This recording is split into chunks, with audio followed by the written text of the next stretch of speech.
We have a major New York Mets free agency update as a report has revealed a whole lot surrounding Pete Alonso and his future with the Mets, while also revealing new targets for this Mets team going into an integral free agency that is going to define a whole lot about the upcoming season and all the seasons down the line as well, as Steve Cohen, David Stearns, and the entire New York Mets do look to find a way to continue to make this team a contender. We're going to waste no time jumping right into the video as well, guys, so make sure you're subscribed if you're part of that 76% that's not subscribed to Mets Digest. Man, if you're not subscribed right now, what are you doing? This is the best place for all New York Mets content. You don't want to miss out on any of this. But let's jump right into the video, guys. There is a lot to discuss on the Mets right now because, look, one of the biggest storylines surrounding the Mets going into free agency is obviously Pete Alonso. Pete was a free agent last time around, and there was a lot of noise about him potentially leaving. Teams like the Boston Red Sox showed interest, and we also just saw a bunch of exterior teams show interest as well. We now have seen reports of the New York Yankees and Hal Steinbrenner having interest in swiping away Pete Alonso, something that's clearly just the Yankees being upset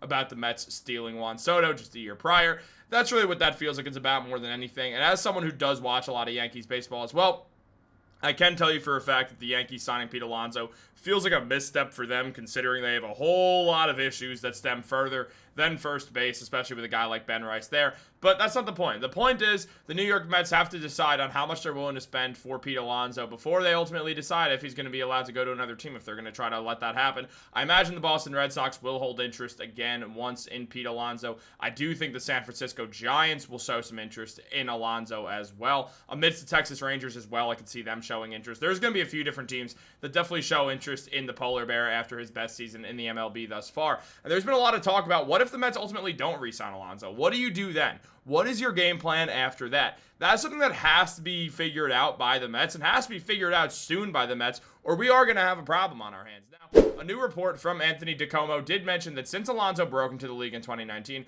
only Aaron Judge and Kyle Schwarber have hit more home runs than the Mets first baseman, who's averaged 41 per season over his 6 full campaigns. Even limiting the sample size to the past 3 years, Alonso ranks 6th in the majors in homers and 3rd in RBIs. He hasn't missed a game since 2023, and while it's true that Alonso grades out poorly as a defender, many around the team believe he's a better than modern metrics indicate. Now, mainly because of his glove work around the bag, but in short, Alonso is clearly one of the best first basemen in baseball. In a vacuum, it's easy to recommend moving on from him. In reality, for several reasons, the situation is fraud. Now, that also makes sense. Look, at the end of the day, there's a few reasons why the Mets should be going out there and trying to keep Pete Alonso.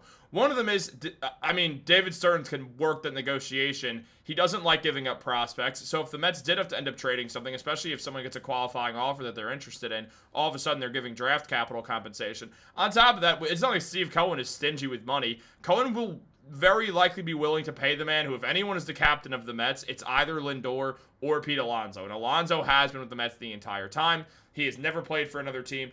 And frankly, to see Pete Alonso play in a jersey that's not a New York Mets uniform is just going to feel weird for everybody involved. The Mets should do a lot to keep Pete Alonso, both because his teammates love him and because he is a talent on this team who fits really well on the roster. With all that in mind, it does make sense to give Pete Alonso that contract. Now, if he does want something insane, where the Mets just should not be willing to pay and they let him go, there is ways to rectify that situation. For instance, trying to steal Cody Bellinger from the Yankees, putting him in the outfield, waiting for Carson Bench to come take over as the center fielder, have Bellinger out there for now, move Bellinger to right field, have Bench take over in center, and then also move Juan Soto to first base. To me, I've said if the Mets do end up losing Pete Alonso, that is their best method that they could do. And also, if they still want to sign Bellinger anyway, keep all of them around, you could just move Soto to a DH spot or Pete Alonso to a DH spot and try to teach Soto first base, though that feels like it doesn't make any sense, so you might as well just move Soto to DH. But look, not really the point. The point is the Mets will have options regardless of if they keep Pete Alonso or not. They'll be able to do certain different moves that'll keep Pete Alonso, or that'll keep the Mets in contention. But Alonso being there obviously helps. There's no doubt about it. The man's a phenomenal player. He just had a season where he batted with a 272 average with 38 home runs. He played really well, had an OPS of 871 and a 144 OPS plus. There's no reason to not like what Pete Alonso is doing after a 126 RBI season. The man is downright excellent. Now, they could look at Josh Naylor, who we're about to talk more about, but in regards to Alonso, his numbers do grade very well in just for all first basemen. Now, diving into Josh Naylor, he is someone who there is a lot of interest in. Is outside of Alonso, the best first baseman on the open market will be Josh Naylor, a 28-year-old who hit 295 with a batting average and on-base percentage of 353 and a slugging of 462 during the regular season, and was stellar for the Mariners in October. Widely praised for his makeup, Naylor is also a solid defender who has produced positive outs above average and totals at first base every year since he began playing the position in 2020. Alonso, by contrast, has only registered a positive outs above average total once in his career, back in 2021. His defense is unlikely to improve in his 30s. Still, for all of Naylor's strengths, he is a clearly inferior hitter to Alonso. His career OPS is 80 points lower. Alonso's worst career league-adjusted OPS plus total of 122 is close to Naylor's career high of 130. Replacing Alonso with Naylor would make the Mets a worse offensive team. Full stop. And that's true. That's the thing we look at here. Not that Naylor's bad. And look, Naylor's an excellent contact hitter who could run the bases a lot better than you'd think when you see the shape of him. But no shade to Josh Naylor. I'm not sitting here pretending like I don't have a beer gut. But Naylor's an excellent contact hitter who could be a great leadoff hitter for any team, and any team that does need a leadoff hitter should look towards Josh Naylor as a very real option. He's only going to hit 20 home runs, but still, he had a batting average of 295, stole 30 bases, had an OPS of 816 and an OPS plus of 128. Bringing in Josh Naylor for the Mets gives him a very different look than what Pete Alonso brings to the table, and the Mets would want to go out there and get more power because then outside of Juan Soto, there's only so much power hitting on that team. So it would make sense if the Mets do want to keep around, or if the Mets do lose Pete Alonso and do bring in Josh Naylor, they're going to have to look somewhere to add another power bat to this team. I mean, maybe you do try to spring for Kyle Tucker, but obviously he's going to have a whole laundry list of suitors as well. So it's not like that's a given that the Mets will be able to grab him. And on top of that, Tucker did finish the season with only 28 home runs anyway, given that's partially playing in Wrigley Field as a lefty. But still, it is something to really be aware of when you consider everything. Now, on top of that, there also are going to be other options as well. As we see here beyond Naylor, the next best option is 32-year-old Ryan O'Hearn, whose career high in home runs is 17. O'Hearn is a solid player, don't get me wrong, but he truly, he's a good player. I'm not saying he's not. Like, a 281 batting average, an OPS of 803. He's a good player. He's a good baseball player. He's not a great baseball player, but he's a good baseball player. He's an above average baseball player. He's not going to hit you a ton of home runs, just had his career high in home runs with 17.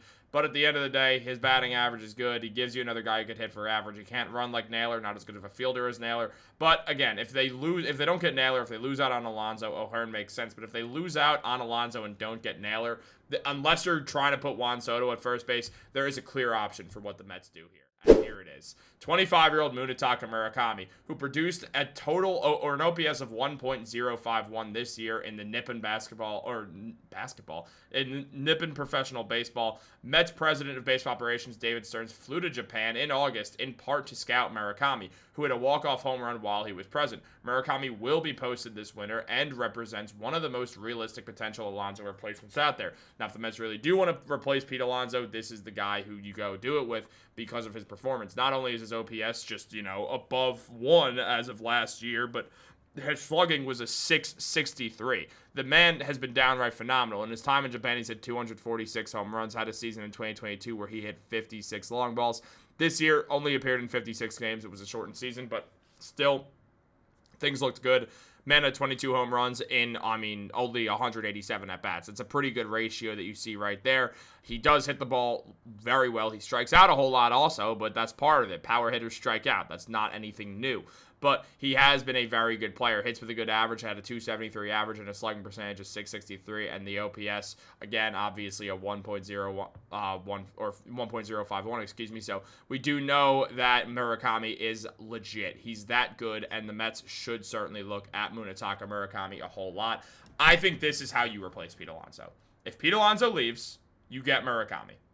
Just to show the Dodgers, you're not going to get every Japanese player. We're not going to allow that to happen because we're going to pay Murakami more than you. We're willing to dance. We have Steve Cohen. Let's do this thing. Let's start the bidding war. Any other team that has interest in Murakami is going to back out when the Mets and the Dodgers are throwing heavyweight punches at each other like it's Francis Ngannou versus Tyson Fury or something. So when you look at that, it does make sense to go out there and to really swing hard for Murakami in the instance that Alonso's not going to stick around. Now, Murakami can play third base. It's kind of a stretch, and don't want to see him play third base in the MLB. I don't think it'll work.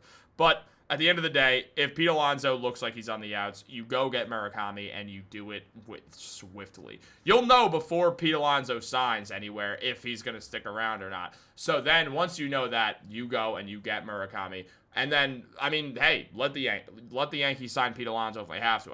It'd be disgusting to look at, don't get me wrong. But at the same time, don't overpay for Alonso if you can nab Murakami. I do think what's going to happen, if you ask me right now, I think that Alonso wants to stay with the Mets more than anything. I think he would prefer to be a Met for his entire career. I do think Alonso is going to stay with the Mets. I do think Murakami is going to sign with the Dodgers.